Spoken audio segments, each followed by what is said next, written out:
Hello. घरे पहुँच गई ल? बस अब इन्हें पहुँचे थी। एक कॉल और मैसेज करके बोल देता ना। वो का ना आदत ना हमें सब का। तो आदत डाल ल।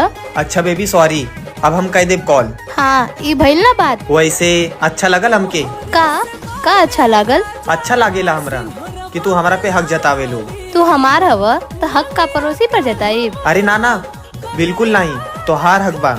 अच्छा ये सब छोड़, कुछ खैला तू? मम्मी घरे ना ही और हमें खाना भी बनावा ना वाला। वीडियो कॉल करा, हम सिखावत है खाना कैसे बनावल जाला। अरे कौनो बात ना, तू थक गया लोबू ना, आराम करा, हम बाहर से कुछ ले ले। हाँ ठीक बा। कुछ कहला का तू? नहीं हम तो कुछ ना कहनी है। अच्छा हमके लगला आई लव यू बोलला तू।